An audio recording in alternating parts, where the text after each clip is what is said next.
Good morning dear students. अभी तक हमने देखा था कि प्राइमरी ड्राइव मैकेनिज्म्स क्या होती हैं।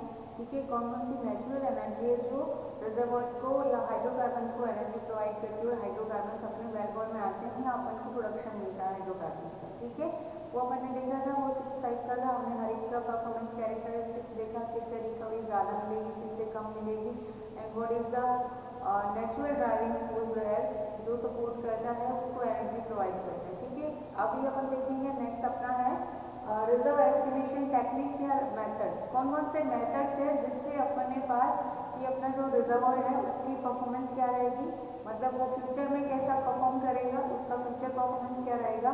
देन उसके बाद अपने पास इनिशियली हाइड्रोकार्बन का वॉल्यूम क्या है, उसको कैसे एस्टिमेट करेंगे कि उसका एरियल एक्सटेंट कितना है, कितने एरिया में अपने हाइड्रोकार्बन्स फैले हुए हैं या लोकेटेड है वो पता करना, कितना वॉल्यूम वहाँ पे प्रेजेंट है।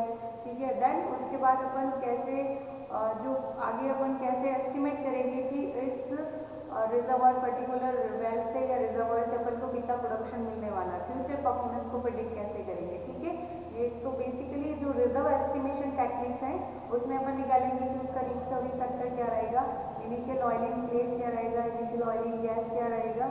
ठीक है, तो ये गैस कितनी रहेगी, इनिशियली हाइड्रोकार्बन्स कितने रहेंगे, वो सब के बारे में पता करेंगे। ठीक है, तो ये है रिजर्व एस्टिमेशन टेक्निक्स या मैथड्स।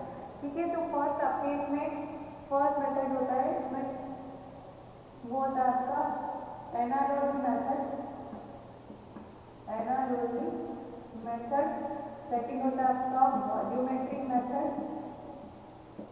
Volumetric method. ठीक है, नेक्स्ट होगा आपका decline curve analysis, decline curve analysis. Then आपका होता है material balance, MBE, material balance equation, material balance equation for oil and gas wells, for oil, for gas and oil. ठीक है, then होता है आपका लास्ट वो होता है आपका रिजर्वॉयर सिमुलेशन। तो ये अपने पास 5 मेथड है जिससे अपन रिजर्व एस्टिमेशन करते हैं, या ये आपके 5 मेथड है जिससे अपन पता करते हैं कि इनिशियल ऑयलिंग प्लेस कितना रहेगा, फ्यूचर परफॉर्मेंस क्या रहेगा। ठीक है, तो अपन एक वन बाय वन एक एक डिस्कस करते हैं। तो फर्स्ट अपन बात करते हैं एनालॉजी मेथड की कि कहाँ पे यूज होता है। ठीक है, या इसको कैसे यूज करते हैं। तो एनालॉजी मेथड जनरली जो आपका एनालॉजी वाला मेथड है वो जनरली यूज होता है जहाँ पे अनड्रिल्ड लोकेशंस हैं, जो लोकेशंस अभी ड्रिल नहीं की है अपन ने। तो अपन क्या करते हैं कि अपन किसी भी एक रिजर्वर, एक एनालोगस रिजर्वर को कंपेयर करते हैं करंट फील्ड से। ठीक है, मतलब अपने पास 2 वेल होंगे, इसमें क्या करते हैं कि अपन एनालॉजी लगाते हैं। ये होता है जनरली अनड्रिल्ड लोकेशन के लिए। इसमें अपन पता करते हैं कि रिकवरी फैक्टर क्या रहेगा या initial oiling place recovery factor क्या रहेगा। ठीक है, तो ये कैसे पता करते हैं अनड्रिल्ड लोकेशन में। इसमें क्या करते हैं कि अपन एक सब्जेक्ट रिजर्वर लेते हैं और दूसरा जिसका कंपैरिजन कर रहे हैं जो अपना रिजर्वर है, सब्जेक्ट रिजर्वर, दूसरा अपना होता है एनालॉगस रिजर्वर। ठीक है, तो इन दोनों को लेते हैं, एक आपका सब्जेक्ट रिजर्वर होगा, ठीक है, दूसरा आपका होगा एनालॉगस रिजर्वर। ठीक है, तो अपन क्या करते हैं कि कोई भी जो एक करंट जो अपना फील्ड है उसमें क्या रिकवरी फैक्टर रहेगा उसका पता करने के लिए अपन क्या करते हैं कि उसी फील्ड में जो दूसरा वेल है उससे अपन देखेंगे कि उसके क्या ट्रेंड्स रहे, उससे कितना रिकवरी फैक्टर मिला है।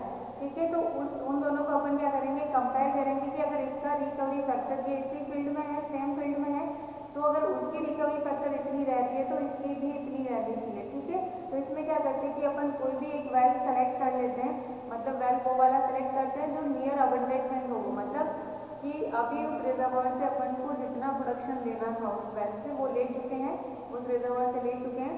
ठीक है, वो अपन क्या करेंगे कि कुछ टाइम बाद उसको अबंडेंट कर देंगे, बंद कर देंगे। ठीक है, तो उसको अपन लेते हैं अपना एनालॉगस रिजर्वर और दूसरा अपना सब्जेक्ट रिजर्वर जो अपना करंट फील्ड है। ठीक है, उसको लेते हैं अपना सब्जेक्ट रिजर्वॉयर, और इन दोनों को कंपेयर करके अपन निकाल देते हैं कि अगर पुराने वाले का ये ट्रेंड रहा है या पुराने वाले का ये रिकवरी फैक्टर है, तो जो अपना सब्जेक्ट रिजर्वॉयर है क्योंकि वो सेम उसी में है लोकेशन में, तो इसका भी रिकवरी फैक्टर उतना रहना चाहिए। ठीक है, तो ये होगा आपका एनालॉजी मेथड। इसमें जनरली ये अपना बहुत कम यूज होता है। ठीक है, तो इसका एक फॉर्मूला होता है, वो लिख सकते हैं आप, recovery factor to subject reservoir equals to हो जाएगा 5 हाइड्रोकार्बन सैचुरेशन इनिशियली 5, ये हो जाएगा आपका सब्जेक्ट रिजर्वॉयर का, ये हो जाएगा आपका एनालॉगस रिजर्वॉयर का, ये सब्जेक्ट का, और ये फैक्टर हो जाएगा एनालॉगस रिजर्वॉयर का। ठीक है, तो यहाँ पे क्या होगा, ये हाइड्रोकार्बन क्या है, इनिशियल हाइड्रोकार्बन सैचुरेशन है आपका, इनिशियल हाइड्रोकार्बन सैचुरेशन। ठीक है, ये आपका पोरोसिटी है, और यहाँ पे एस से वो रिप्रेजेंट कर रहा है आपका सब्जेक्ट रिजर्वॉयर को, और ए है वो रिप्रेजेंट कर रहा है एनालॉगस रिजर्वॉयर को। ठीक है, तो अपन क्या करेंगे कि ये रिकवरी फैक्टर है किसका, ये रिकवरी फैक्टर है आपका सब्जेक्ट रिजर्वॉयर का, ये आपका रिकवरी फैक्टर है एनालॉगस रिजर्वॉयर का। ठीक है, तो अपन क्या करेंगे कि किसी भी एक उसी फील्ड में 12 को सेलेक्ट किया, उसका रिकवरी फैक्टर देखा और उसकी कंपेयर की अपन ने कि ये सेम फील्ड में है, तो अपन ने ऐसा अज्यूम किया, एनालिसिस किया कि हाँ इसमें भी ऐसा होगा। तो ये जनरली कहाँ पे होता है, अनड्रिल्ड लोकेशंस के लिए होता है। ठीक है, जनरली ये मेथड बहुत कम यूज होता है। ठीक है, और अब नेक्स्ट बात करते हैं अपन, सेकेंड मेथड है अपना वॉल्यूमेट्रिक मेथड। सेकेंड है आपका वॉल्यूमेट्रिक मेथड, वॉल्यूमेट्रिक मेथड। इसको अपन यूज करते हैं डिटरमाइन करने के लिए कि अपने रिजर्वॉयर का एरियल एक्सटेंट कितना है, मतलब कितने एरिया में वो फैला हुआ है, मतलब इन एक्चुअल की रिजर्वॉयर का एरिया कितना है। ठीक है, उसके अलावा अपन बात करेंगे कि जो वहाँ पे फ्लूइड है, फ्लूइड का सेचुरेशन क्या है, पोर स्पेसेस में कितना फ्लूइड है, फ्लूइड का सेचुरेशन, देन उसके अलावा वहाँ पे कितना पोर वॉल्यूम है, तो इन सब का पता करते हैं इससे वॉल्यूमेट्रिक मेथड से। तो इसको यूज करते हैं, use in determining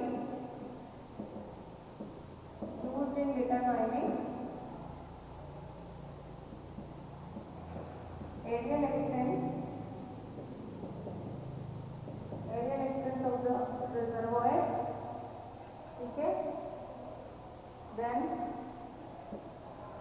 rock pour volume, उसके अलावा फ्लूइड सैचुरेशन, इन सब का पता करते हैं।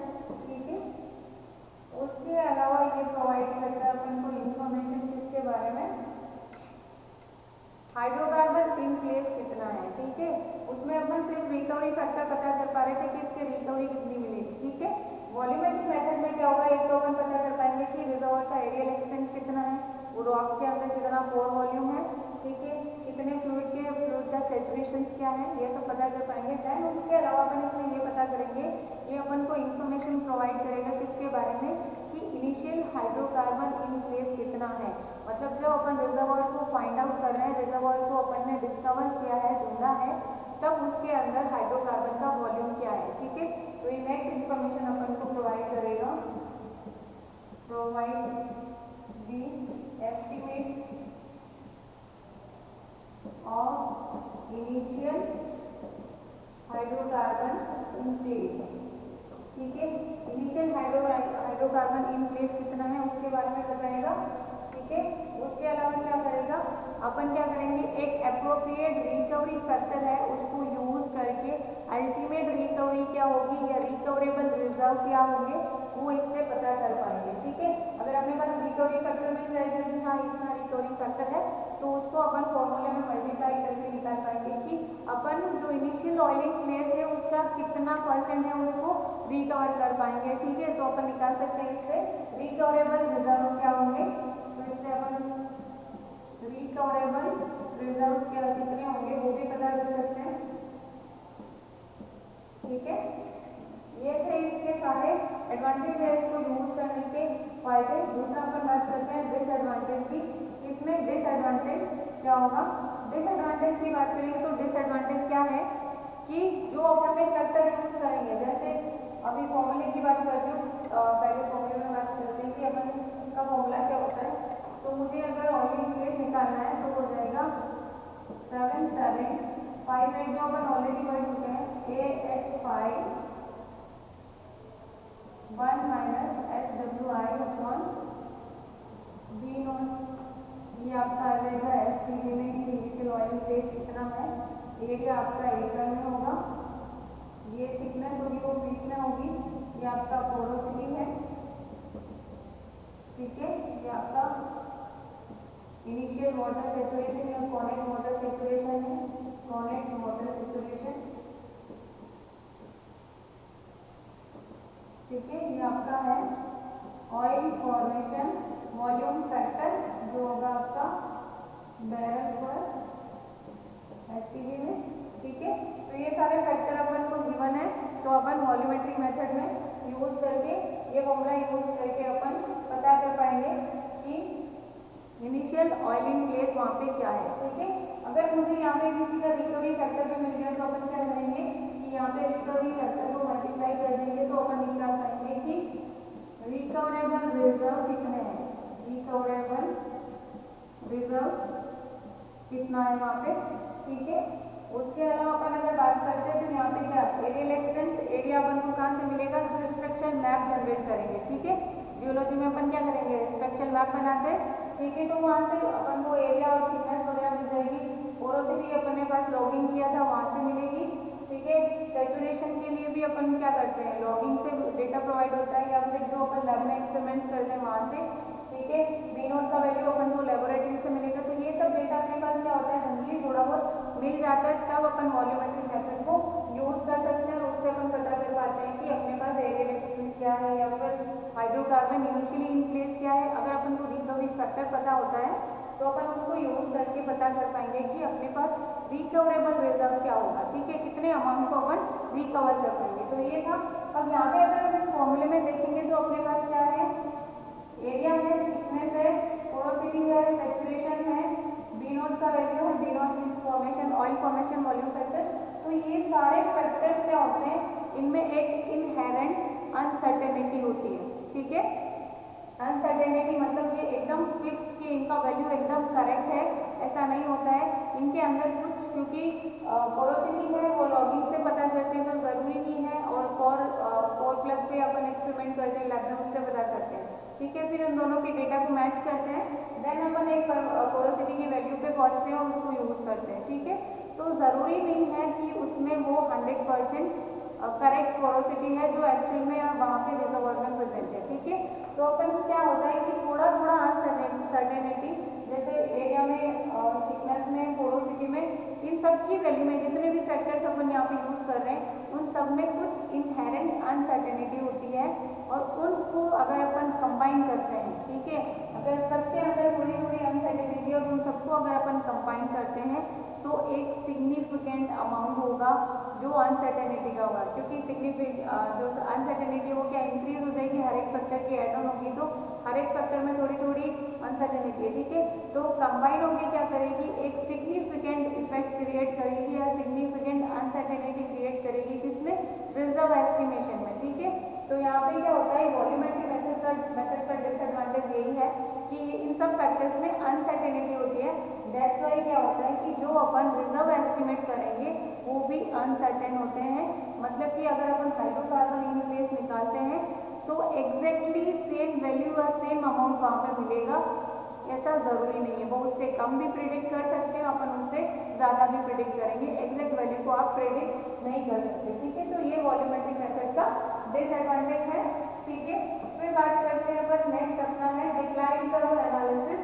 डिक्लाइन कर्व एनालिसिस में क्या करते हैं अपन, बात करते हैं नेक्स्ट मेथड की, डिक्लाइन कर्व एनालिसिस। ठीक है, तो थर्ड मेथड अपना है डिक्लाइन कर्व एनालिसिस।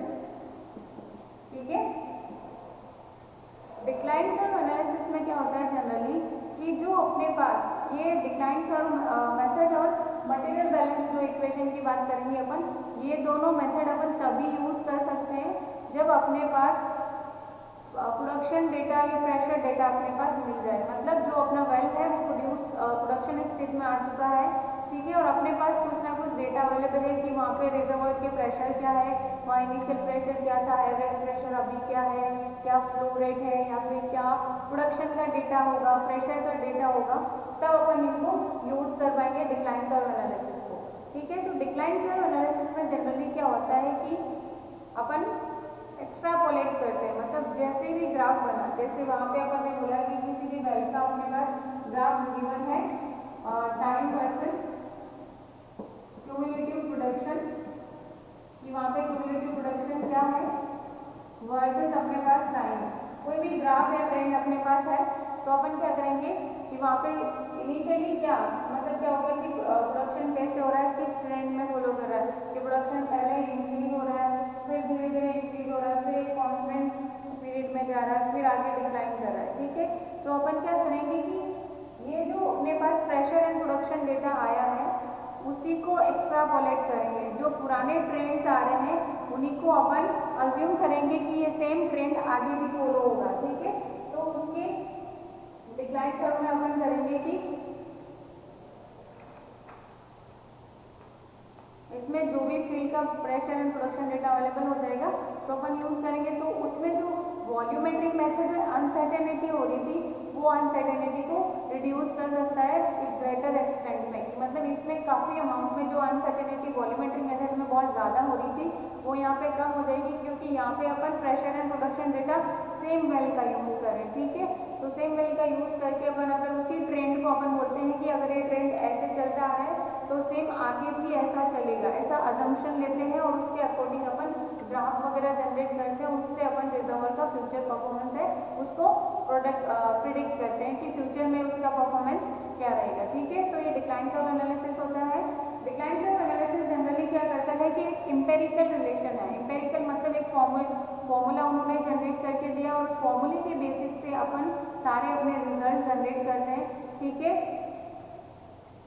और उसके अलावा ये होता है कि एक यूनिफॉर्म प्रोडक्शन रेट पे ही काम करता है। जैसे कि अपन ने बोला कि जो प्रोडक्शन रेट है वो वेरी नहीं कर रही है, ऐसा नहीं कि फ्लैक्चुएट हो रही है, एकदम से बहुत कम प्रोडक्शन आ रहा है, एकदम से बहुत ज़्यादा आ रहा है। अगर यूनिफॉर्मली वो कांस्टेंट डिक्लाइन हो रहा है या फिर कांस्टेंटली अपन को पता है कि हाँ अभी एक महीने बाद 5% रेट कम हो रही है तो दूसरे महीने बाद अपन सीधा ऐसा अजम्पशन लेते हैं कि वो 10% कम करेगी। ठीक है, नेक्स्ट में अपन लेते हैं कि वो 15% करेगी नेक्स्ट मंथ में। तो ठीक है, अपन ऐसा मान रहे हैं कि कॉन्स्टेंटली डिक्लाइन हो रहा है या यूनिफॉर्म प्रोडक्शन रेट है। ठीक है, तब ही ये डेटा यूज होता है या रिलायबल होता है ज़्यादा। ठीक है, अब बात करते हैं कि जो डिक्लाइन कर्व एनालिसिस होता है वो क्या होता है कि इसमें 3 टाइप्स का होता है। फर्स्ट आपका होता है एक्सपोनेंशियल डिक्लाइन कर्व,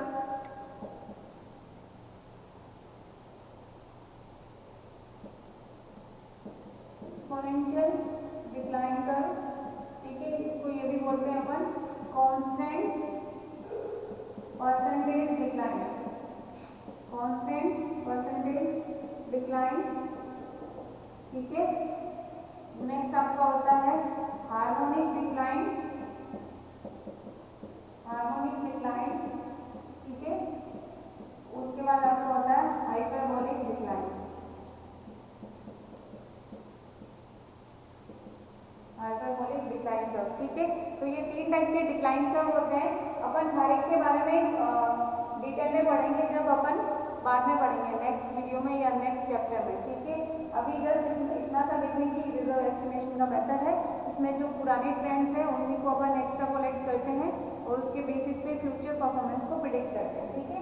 उसमें अपना सबसे ज़्यादा यूज होता है वो कांस्टेंट परसेंट डिक्लाइन या फिर एक्सपोनेंशियल डिक्लाइन होता है, वो यूज होता है, ठीक है। और जहाँ पे लो प्रोडक्टिविटी होती है या रेट अपना डिक्लाइन या बहुत फ्लक्चुएशन में होता है, वहाँ पे अपन हार्मोनिक एंड हाइपरबोलिक को यूज करते हैं, ठीक है। और कांस्टेंट परसेंट डिक्लाइन है वो जनरली जहाँ पे यूज होता है वहाँ पे कांस्टेंट बॉटम और फ्लोइंग प्रेशर होना चाहिए, ठीक है।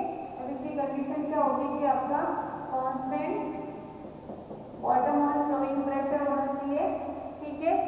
तो अगर ये एजम्पशन अपन ने लिया है कि अपना वेल कॉन्स्टेंटली जो बॉटम और फ्लोइंग प्रेशर है वो आपका कांस्टेंट है, ठीक है। तो ये एजम्पशन सिंपली अगर अपन देखेंगे तो किसके साथ वैलिड हो रहा है, जनरली ऑयल वेल के साथ अपन बोल सकते हैं कि वो कांस्टेंट प्रोडक्शन भी देता है और ये कांस्टेंट बॉटम और फ्लोइंग प्रेशर के साथ ही प्रोड्यूस करता है, ठीक है। तो ये जो डिक्लाइन कर्व एनालिसिस है वो ज़्यादा रिलायबल किसके लिए होता है, more reliable for oil wells because उनका बॉटम और फ्लोइंग प्रेशर है अपन ऑलमोस्ट कंसीडर कर सकते हैं कि वो कांस्टेंट होता है, ठीक है। फिर बात करते हैं कि गैस वेल के लिए। गैस वेल में क्या होता है कि जो वेल हेड होता है उसका बैक प्रेशर है वो फ्लक्चुएट करता रहता है और उसकी वजह से आपका बॉटम और फ्लोइंग प्रेशर है वो भी फ्लक्चुएट हो सकता है, उसकी वजह से प्रोडक्शन रेट में वेरिएशन आ सकता है। तो अपन यूज तो करते हैं गैस वेल के लिए डिक्लाइन कर्व एनालिसिस, बट वो ऑयल वेल्स के जितना रिलायबल नहीं होता है, ठीक है। बाकी डिटेल में अपन देखेंगे डिक्लाइन कर्व एनालिसिस, एक्सपोनेंशियल में क्या फॉर्मूला होता है, हार्मोनिक में क्या होता है, कौन से का क्या क्यूमुलेटिव प्रोडक्शन का ग्राफ आता है, वो सब अपन नेक्स्ट लेक्चर में कवर करेंगे। नेक्स्ट अपना मेथड है वो है मटेरियल बैलेंस इक्वेशन, ठीक है। एक रिजर्वॉयर सिमुलेशन की बात कर लेते हैं। रिजर्वॉयर सिमुलेशन क्या होता है कि जब अपने पास डेटा अवेलेबल होता है, प्रेशर डेटा है, प्रोडक्शन डेटा है, ठीक है, ये सारे ग्राफ्स वगैरह या डेटा अपने पास जब अमाउंट ऑफ डेटा ज़्यादा प्रेजेंट होता है तब अपन रिजर्वॉयर सिमुलेशन की बात करते हैं, ठीक है। रिजर्वॉयर सिमुलेशन में क्या होता है जनरली कि अपन सॉफ्टवेयर को यूज़ करते हैं, उसमें डेटा इनपुट करते हैं और उससे अपन रिजर्वॉयर का फ्यूचर परफॉर्मेंस क्या रहने वाला है उसको प्रिडिक्ट करते हैं, ठीक है, या उसका रिकवरी फैक्टर क्या रहने वाला है वो सब प्रिडिक्ट करते हैं, ठीक है। अब बात करते हैं अपन मटेरियल बैलेंस इक्वेशन की, MBE material balance equation, material balance equation, ठीक है। ये सबसे ज़्यादा रिलायबल मेथड होता है गैस रिजर्व के लिए, ठीक है। अगर मुझे इनिशियली इन प्लेस गैस कितना है वो अगर डिटरमाइन करना हो तो ये ऑयल एंड गैस दोनों के लिए यूज होता है और रिलायबल तभी होता है जब अपने पास जो pressure and production data available है वो एक रिलायबल डेटा है, उसमें एरर बहुत कम है।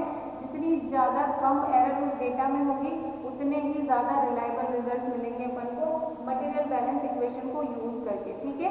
तो किसी भी रिजर्वॉयर इंजीनियर के लिए सबसे अच्छा अगर टूल की बात करें, रिजर्व एस्टिमेशन क्या होगा, उसका फ्यूचर परफॉर्मेंस क्या होगा, तो उसके लिए अपन बोल सकते हैं कि वो मटेरियल बैलेंस इक्वेशन होती है, ठीक है। अब ये मटेरियल बैलेंस इक्वेशन है, इसको अपन कहाँ पे यूज करते हैं, इसको यूज करते हैं यूज टू, फर्स्ट आप एस्टिमेट कर सकते हैं to estimate hydrocarbon in place, ये आपका हाइड्रोकार्बन कितने हैं इन प्लेस, मतलब ऑयल एंड गैस दोनों की बात हो रही है। नेक्स्ट आप यूज करते हैं to predict future reservoir performance, future reservoir performance under different primary driving mechanism, primary driving mechanism, ठीक है। जो आपने पढ़े थे अपन के प्राइमरी ड्राइव मैकेनिज्म जिसमें रॉक एंड फ्लूइड एक्सपेंशन था, ठीक है, और डिप्लीशन ड्राइव था, वाटर ड्राइव था, गैसकेप ड्राइव था, तो उन सब ड्राइव का फ्यूचर परफॉर्मेंस क्या रहेगा वो भी अपन मटेरियल बैलेंस को यूज करके प्रिडिक्ट कर सकते हैं, ठीक है। उसके अलावा अपन प्रिडिक्ट कर सकते हैं कि फ्यूचर रिजर्वॉयर परफॉर्मेंस क्या रहेगा, फ्यूचर रिजर्वॉयर परफॉर्मेंस की जो रिजर्वॉयर है उसकी फ्यूचर में क्या परफॉर्मेंस रहेगी उसको प्रिडिक्ट कर सकते हैं, ठीक है। तो ये इसके लिए यूज होता है मटेरियल बैलेंस इक्वेशन। अब जो ये मटेरियल बैलेंस इक्वेशन होता है वो अपना जीरो डायमेंशन इक्वेशन होता है, ठीक है। मटेरियल बैलेंस इक्वेशन है वो जीरो डायमेंशन इक्वेशन या जीरो डायमेंशनल इक्वेशन होती है, मतलब ये जीरो डायमेंशन इक्वेशन होती है। फिर बात करते हैं कि ये कौन से प्रिंसिपल पे वर्क करती है, ठीक है। तो ये कंजर्वेशन ऑफ मास पे वर्क करती है। जो इसका प्रिंसिपल है वो है कंजर्वेशन ऑफ मास, ठीक है। तो कंजर्वेशन ऑफ मास के अकॉर्डिंग अपन अपना इक्वेशन लिखे मटेरियल बैलेंस का, तो वो क्या होगा, वॉल्यूम कंजर्वेशन ऑफ मास मतलब कि रिजर्वॉयर के अंदर कितना मास है वो इन आया है, कितना आउट हुआ है और कितना अक्यूमुलेट हुआ है, ठीक है। तो इसके बेसिस पे देखेंगे जो आपने मास कंजर्वेशन इक्वेशन पढ़ी थी, ठीक है, porous flow through porous medium में कंटिन्यूटी इक्वेशन वगैरह, ठीक है। तो उसके बेसिस उसी बेसिस को यूज करते हैं। तो इसमें अपन निकालते हैं कि वॉल्यूम रिमेनिंग कितना वॉल्यूम अपने पास रिमेनिंग है वो क्या होगा, initial volume minus volume remove, मतलब अपने पास कितना वॉल्यूम अभी बचा है वो किसके इक्वल होगा, कि रिजर्वॉयर के अंदर कितना था, इनिशियली कितना था, माइनस उसमें से अपन ने कितना निकाल लिया है, ठीक है। जैसे मैं किसी भी अगर बकेट की बात करूं, ठीक है, मान लिया कि ये जो बकेट है वो मेरा रिजर्वॉयर है, ठीक है। तो अगर मैं बोलती हूँ कि इसके अंदर अभी कितना वॉल्यूम है, मैं बोल रही हूँ कि वॉल्यूम रिमेनिंग कितना है वो मुझे निकालना है, तो मैं कैसे निकाल सकती हूँ कि अगर मैंने बोला कि इसके अंदर मैंने 10 लीटर वाटर भरा था, फिल था, ठीक है, उसमें से मैंने 5 लीटर है वो आउट कर दिया या बाहर निकाल दिया या रिमूव कर दिया है उसमें से 5 लीटर, तो पता कैसे चला कि अब मेरे पास 5 लीटर ही बचा है। अपन ने जनरली यही तो किया कि वॉल्यूम रिमेनिंग कैसे निकाला, इनिशियली उसके अंदर कितना था 10 लीटर, ठीक है, फिर उसमें से अपन ने कितना रिमूव किया 5, ठीक है, तो अपने पास कितना आ गया 5, वॉल्यूम रिमेनिंग कितना आया 5 लीटर। वो कैसे आया, ये फॉर्मूला है कि volume remaining equals to initial volume minus volume remove, ठीक है। तो कितना इनिशियली वॉल्यूम था उसमें से अपन ने कितना वॉल्यूम रिमूव किया, ठीक है। तो उसके बेसिस पे ये सारी इक्वेशन अपन डिराइव करेंगे, ठीक है। मटेरियल बैलेंस ऑयल के लिए, ऑयल रिजर्वॉयर के लिए और गैस रिजर्वॉयर के लिए मटेरियल बैलेंस इक्वेशन क्या होती है, और अलग अलग ड्राइविंग मैकेनिज्म के अकॉर्डिंग मटेरियल बैलेंस इक्वेशन क्या होगी, ठीक है। तो उससे पहले ये अपन इक्वेशंस डिराइव करें, कुछ टर्म्स होगी जो अपन को देखनी पड़ेगी जो इसमें यूज होगी इक्वेशन को ड्राइव करने में, ठीक है। तो फर्स्ट आपका है ये है इनिशियल पीआई, ये आई सबस्क्रिप्ट में है, इनिशियल रिजर्वॉयर प्रेशर वो आपका है पीएसआई में। ये टर्म्स बहुत इंपॉर्टेंट है, ये आपको याद करनी ही पड़ेगी अगर अपन इक्वेशन ड्राइव करेंगे तो कौन सी टर्म क्या है और किस यूनिट में है, ठीक है। तो ये आपका है इनिशियल रिजर्वॉयर प्रेशर पीएसआई में। फिर आपका P वो है वॉल्यूमेट्रिक एवरेज रिजर्वॉयर प्रेशर, ठीक है। नेक्स्ट टर्म है आपका डेल्टा P, ये क्या है, change in pressure, change in reservoir pressure, और ये क्या होगा delta P is equal to P initial minus P, और ये किसमें है PSI में, ये प्रेशर भी आपका PSI में, ये डेल्टा P है आपका चेंज इन रिजर्वॉयर प्रेशर, ठीक है। इनिशियल में से इसको माइनस किया है। फिर बोलते हैं P, ये आपका है bubble point pressure, bubble point pressure, ये भी किसमें आपका PSI में। फिर आपका M, ये रिप्रेजेंट कर रहा है आपको इनिशियल या फिर ओरिजिनल इन प्लेस, इनिशियल या original in place, original oil in place, कि इनिशियली इन प्लेस ऑयल कितना है या ओरिजिनल ऑयल इन प्लेस कितना है अपना, ठीक है। ये आपका होगा STD में,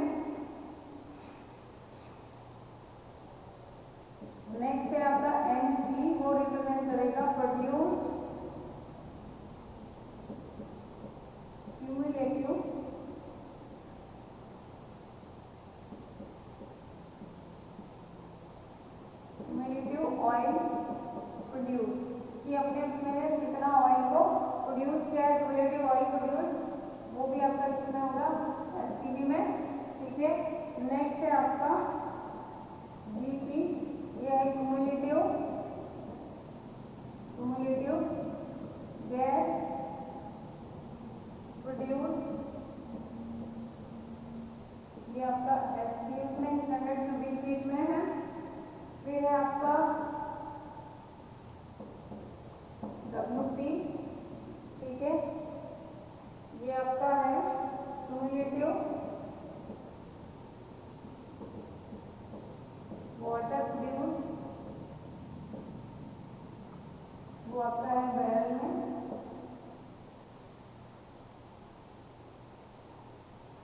ये टर्म्स थी। उसके अलावा आपका नेक्स्ट है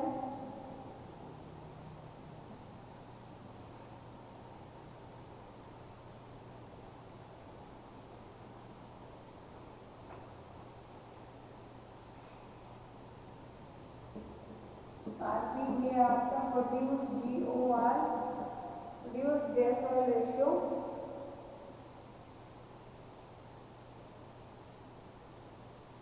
प्रोड्यूस GOR यूज बोल सकते हैं, cumulative GOR gas oil ratio.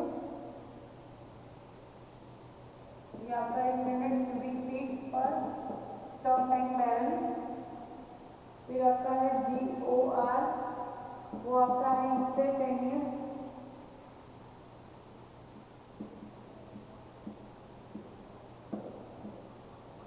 GOR gas oil ratio, standard cubic feet पर एसटीपी।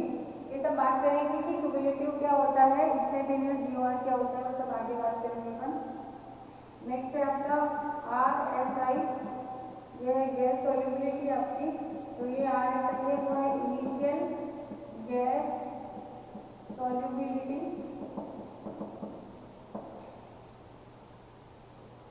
स्टैंडर्ड क्यूबिक फीट पर एसटीपी में है। नेक्स्ट है आपका RS, उसको बोलते हैं गैस सॉल्युबिलिटी,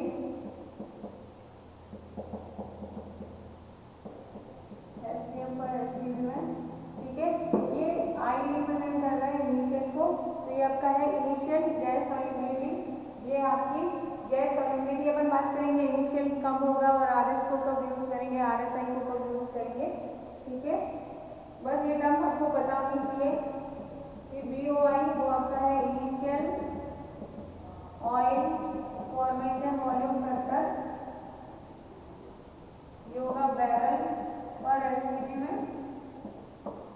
नेक्स्ट आपका है B0, वो आपका है ऑयल फॉर्मेशन वॉल्यूम फैक्टर, वो भी है आपका बैरल पर एसटीपी में। नेक्स्ट है आपका BGI, ये है आपका initial guess formation volume factor, ये आपका है बैरल पर स्टैंडर्ड क्यूबिक फीट। फिर है आपका BG, ये आपका है गैस फॉर्मेशन वॉल्यूम फैक्टर, वो भी आपका है बैरल पर स्टैंडर्ड क्यूबिक फीट में। तो ये आपकी टर्म्स थी। उसके अलावा और कुछ टर्म्स है, उसके बारे में बात कर लेते हैं।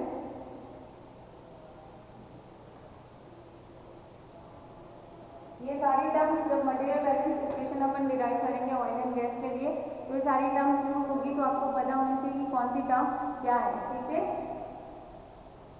नेक्स्ट अपन बात करते हैं W इंजेक्शन। तो ये होता है water injected cumulative water injected, ये भी आपका बैरल में होगा। वाटर इंजेक्टर, ये आपका स्टैंडर्ड क्यूबिक और स्टॉक टैंक बैरल में होगा। फिर आपका गैस इंजेक्शन, ये आपका क्यूमुलेटिव गैस इंजेक्टेड,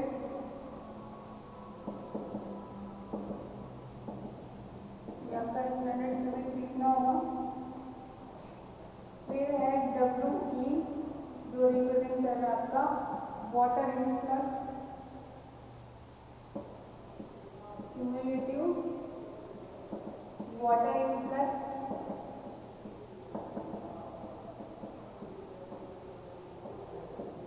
बैरल में। फिर आपका जी है वो है इनिशियल गैस इन प्लेस,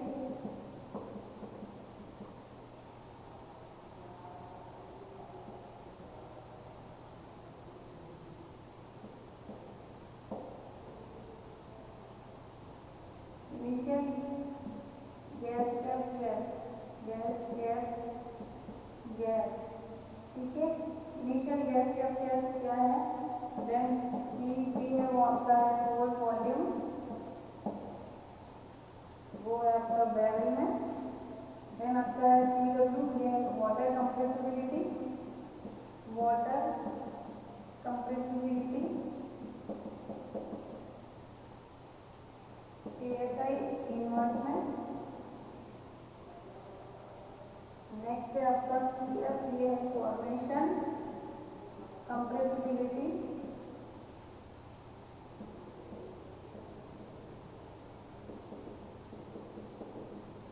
वो भी आपका है PSI इनवर्स में। एक टर्म बहुत इंपॉर्टेंट है कि ये m है, स्मॉल m, वो रिप्रेजेंट करेगा ratio of initial gas cap gas, ratio of initial gas cap gas reservoir volume to oil to initial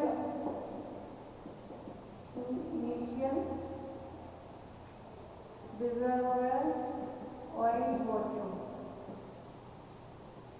ठीक है। ये आपका होगा बैरल, ठीक है। इस टर्म का अपन बात करेंगे, ये टर्म क्या होती है और कहाँ पे यूटिलाइज होगी, ठीक है।